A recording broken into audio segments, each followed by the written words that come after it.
আসসালামু আলাইকুম হাজিরিন, আবারও চলে আসলাম নতুন একটা ব্লগ ভিডিও নিয়ে। আশা করি আপনারা সবাই ভালো আছেন। আল্লাহর অশেষ রহমতে আমি আর আমার ছেলে অনেক ভালো আছি। আপাতত ভালো আছি। তো দুদিন আগে অনেক অসুস্থ ছিলাম, তো এটা হচ্ছে দুদিন আগের ভিডিও। তো এই তো বিছানার ওটা গুছিয়ে নিলাম, মশারিটা তুলে তারপর হচ্ছে বিছানা গুছিয়ে নিলাম।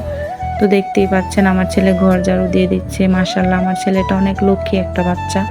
সবাই তার জন্য দোয়া করবেন যেন সে একজন নেক মানুষ হিসেবে গড়ে উঠতে পারে, ভালো মানুষ হিসেবে গড়ে উঠতে পারে। তো এই তো আগের দিন রাত্রে বলছিল যে ছেলে রুটি খাবে, তার জন্য আমি কাবুলি ডাল ভিজিয়ে রেখেছিলাম। আবার কিছু বাসি থালা বাসন আছে, ওগুলো ধুইতে হবে। এটাই দেখিয়ে দিলাম আপনাদের। তো ডালগুলো ভালো করে ধুয়ে সিদ্ধ করতে দিব। আমি ডাল রান্নার আগে একবার একটু ভাপিয়ে নিই, তাতে ডালে যে একটা কাঁচা একটা গন্ধ থাকে ওটা দূর হয়ে যায়। তো এই তো ডালগুলো ভালো করে পরিষ্কার করে ধুয়ে সিদ্ধ করে নেব। তো এই ডালগুলো আমাদের গ্রামের ভাষায় অনেকেই বলে যে মটর ডাল বা কাবুলি ডাল বলে, কেউ কেউ অ্যাঙ্করের ডাল, কেউ বড় ডাল, যে যেভাবে বলে স্বাচ্ছন্দ্য বোধ করে। তো আপনারা কে কি বলে থাকেন অবশ্যই কমেন্ট করে জানাবেন। তো দেখতে থাকুন আজকে আমি কি কি কাজ করি। তো আমি অনেক কথাই আজকে আপনাদের সাথে শেয়ার করব। জানি না কার কাছে কীরকম লাগবে বা কে কীভাবে নেবেন। যদি আপনাদের কাছে খারাপ লেগে থাকে তাহলে অবশ্যই ক্ষমা সুন্দর দৃষ্টিতে দেখবেন। তো চলুন আজকে আমি আপনাদের কাছে শেয়ার করি আমার কিছু কথা। তো আমি যে ইউটিউবিং করতে আসছি বা ব্লগ ভিডিও করতে আসছি, এটা একটা সময় আমার অনেক শখের বা অনেক স্বপ্নের একটা জিনিস ছিল, যেটাকে বলে ড্রিম প্রজেক্ট। আমার অনেক ইচ্ছা ছিল যে আমি একজন ব্লগার হব। তো এখন হচ্ছে এমন একটা পরিস্থিতির মধ্যে আছি যার কারণে একটু ফাইন্যান্সিয়ালিও চাচ্ছিলাম যে ডেভেলপ হই। যেহেতু আমি একজন গৃহিণী, তো আমার কোনো ইনকাম সোর্স নাই। তার জন্যই আমার এই ব্লগ ভিডিওটা আরও বেশি করে করার ইচ্ছা জাগে যে আমি যদি বাড়িতে বসে থেকে হালাল ওয়েতে যে আমি একটা কিছু করতে পারি তাহলে তো কোনো সমস্যা নাই। অনেক মানুষই তো ব্লগ ভিডিও করছে, তো আমিও না হয় করি। এই চিন্তা ভাবনা থেকেই আমার ব্লগ ভিডিওটা করা আর কি। তো সবাই আমার পাশে থাকবেন, অবশ্যই লাইক করবেন, কমেন্ট করবেন, আমার চ্যানেলটা সাবস্ক্রাইব করবেন এবং শেয়ার করে দিবেন। তো এই তো রান্না শুরু করে দিলাম, ডালটা রান্না করে নিলাম। ডাল রান্না করার পর তারপর রুটি তৈরি করে নিয়েছিলাম। তো ছেলে আগেই রেডি হয়েছিল, তো ওকে খাবার দিয়ে দিয়েছিলাম। এটা দেখতেই পারবেন, ভিডিওর মধ্যে দেখানো হবে।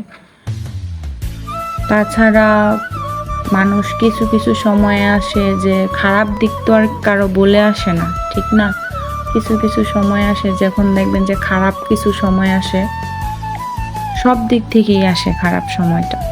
তো ওই সময় আল্লাহর উপর তাওয়াক্কুল করা ছাড়া আর কোনো উপায় থাকে না। তাও আলহামদুলিল্লাহ, এই যে যেমন ধরেন এখন কোনো বৃষ্টি নাই, কি রোদ খরা, তাও আলহামদুলিল্লাহ। কারণ আল্লাহই ভালো জানেন আমাদের কার কি লাগবে, কতটুকু লাগবে। আর উনিই ভালো জানেন কেন বৃষ্টি দিচ্ছে না। হয়তোবা উনি আমাদের ভালোর জন্যই দিচ্ছে না।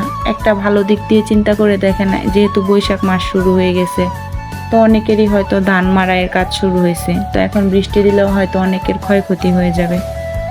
আমি এই দিকটা ভেবে মনের মধ্যে একটা স্বস্তি নিচ্ছি আর কি। তো এই তো আমি রেডি হয়ে গেলাম স্কুলের জন্য। ওই দিন সকালে আমার প্রচণ্ড মাথা ব্যথা ছিল, মাইগ্রেনের সমস্যা। তো এই যে ছেলেকে নিয়ে স্কুলে চলে যাচ্ছি, ছেলেও চলে যাচ্ছে। আমার ছেলে তো ঘেমে একেবারে যা ইচ্ছা তা অবস্থা। তো অবশেষে একটা গাড়ি পেয়ে গেলাম। তো গাড়িতে করে যাওয়ার সময় একটু বাতাস লাগতেছিল শরীরে, তখন একটু ভালো লাগতেছিল। এই যে আরেকটা কৃষ্ণচূড়া ফুলের গাছ দেখিয়ে দিলাম। ছেলের স্কুলে এসে পড়লাম, স্কুলে এসে ওকে নামিয়ে দিলাম। প্রায় 2.5 ঘন্টার মতো পরীক্ষা হয়। তো পরীক্ষার পরে ও হচ্ছে আবার স্কুল থেকে বের হয়। বের হওয়ার পরে একটা আইসক্রিমের দোকান ছিল, বাহিরে রাস্তার পাশে বিক্রি করতেছিল। ও বলতেছিল যে আম্মু চলো আমরা আইসক্রিম খাই। তো আমি ওকে না করতেছিলাম যে না, এত গরমের মধ্যে এত ঠান্ডা খেলে আবার ভিতর থেকে ঠান্ডা লেগে যাবে, তাকে এখন আর আইসক্রিম খেতে হবে না। তো বাচ্চা মানুষ, তো বাচ্চাদের আবদার রাখার জন্য মাঝে মধ্যে একটু নিজের জেদটা ছেড়েই দিতে হয়। তো আমারও ছোটোবেলার কথা মনে পড়ে গেল। আমরাও একটা সময় অনেকেই আইসক্রিমগুলো খেতাম। আমরা ছোট সময় আমাদের গ্রামের ভাষায় এগুলোকে কলকি আইসক্রিম বলে। আপনারা কে কী বলেন অবশ্যই কমেন্ট করে জানাবেন। এখন হয়তো অনেকেই বলবেন যে এগুলো অস্বাস্থ্যকর, রাস্তার পাশের এই আইসক্রিম খাওয়া ঠিক না।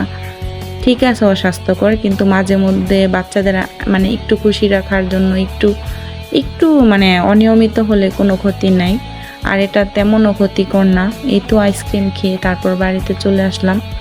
তারপর আমি আমার বোরখাগুলো খুলে তারপর আমার ছেলের ড্রেস খুলে শরীরটা একটু ঠান্ডা করে ফ্যানের বাতাসে চলে আসলাম গোসল করতে। তো গোসল করার সময় দেখতে পেলাম যে কয়েকটা পাখি আসছে। তো পাখিগুলো এভাবে করেছিল। তো আমার ছেলে বলতেছিল যে আম্মু হয়তো পাখিদের অনেক পানি পিপাসা লাগছে। তো প্রথমে স্টিলের বাটিটা দিয়ে পানি দিয়ে আসলো, এখন ওটাতে নাগাল পাচ্ছিল না। তারপর আবার কাচের একটা প্লেটে করে পানি দিয়ে আসলো, ওই যে দেখতেই পাচ্ছেন পানিগুলো খাচ্ছে পাখিটা। তো এই তো বাচ্চাদের আসলে ওদের চিন্তা ভাবনা অনেক নিষ্পাপ হয়। তো সে মনে করতেছিল যে পাখিটার হয়তো অনেক পানি পিপাসা লাগছে, তার জন্য পানি দিয়ে আসছে। সত্যিই পাখিগুলো পানি খাচ্ছিল। তো এই ছিল আমার আজকের ব্লগ ভিডিও। আমি জানি না আপনাদের কার কাছে কীরকম লাগছে বা কে কীভাবে নেবেন। অবশ্যই ক্ষমা সুন্দর দৃষ্টিতে দেখবেন। আমার চ্যানেলের পাশে থাকবেন। সবাই লাইক, কমেন্ট, শেয়ার ও সাবস্ক্রাইব করবেন। সবাই ভালো থাকবেন। আল্লাহ হাফেজ।